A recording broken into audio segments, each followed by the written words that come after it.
Tony, I wanted to ask you about brand reinvention. We've talked a lot about that with CMOs here. Sure. What are some of the factors driving Dunkin, the work you're doing, and sort of the progress you're making? Well, first of all, I think the primary factor is the consumer. You hear this all the time, but the reality is consumers' expectations change on an hourly and daily basis.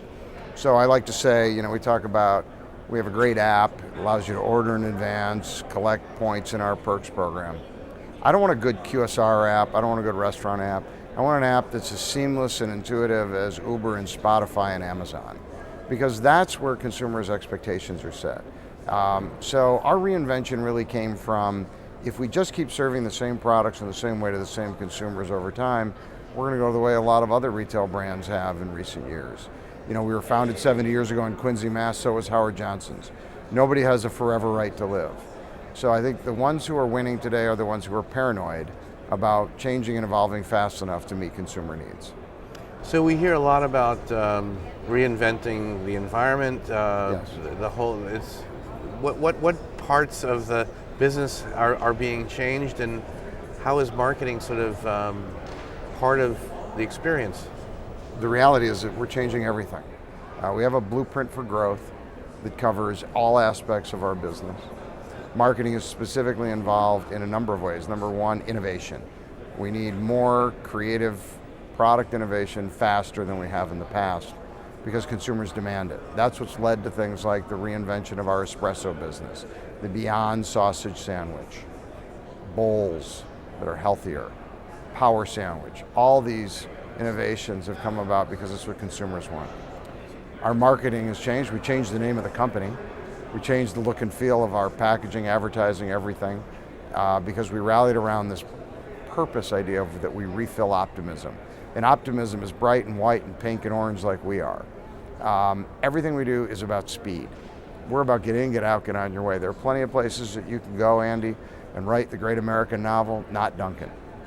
We want you to get in and get out and get on your way because we know that's what your lifestyle demands right now. So whether we're revamping the menu, the marketing mix, the expression of the brand, the app, other ways you can get the product, like through delivery, it's all being updated. Cool. I wanted to ask you about TV investment, Yes. Premium video investment. It's changed a lot over the years when you just bought the agent demo.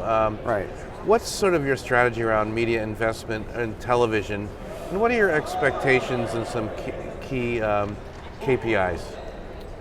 Well, in our business, we are about a broad reach, high reach quickly.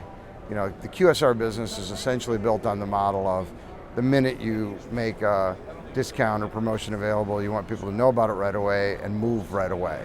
And we tend to work in short windows, it might be 4 or 6 weeks or something. So for us, video writ large is a big deal. It's what moves the business. Traditional television, cable syndication, stream, you name it, we're all about video. And frankly, some of the traditional broad reach platforms may not be as targeted as we would like, but they still have affordable reach because frankly, trying to serve a cup of coffee to someone in the morning is a pretty broad group of people. And so, we're about high effective reach. The KPIs we look for are, we have certain behavioral characteristics that we're looking for. We try to buy much more on behavior than on demo. In our world, you really have 3 groups of people, overly simplified. You have our loyalists. They come at 7:40 a.m. every day through the drive-through. They get the same thing every day. You have our rejectors. They either don't like coffee or they don't use drive-through or they don't like our brand. And then a vast pool of more than 65 million daily coffee drinkers who are switchers, who have all kinds of brands they like. And so we try to look after that group mostly. So we're mainly focused on building our marketing work toward these switchers who are not rejected us, but we may not always be their first choice.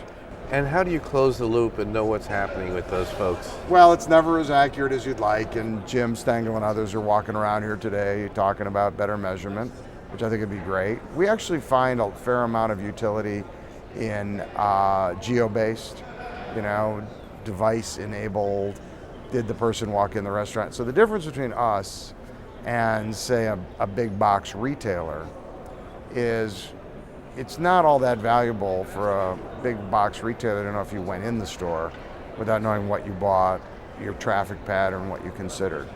For us, if you're in the store, you're going to buy. Nobody walks into our restaurants and walks out empty-handed. And so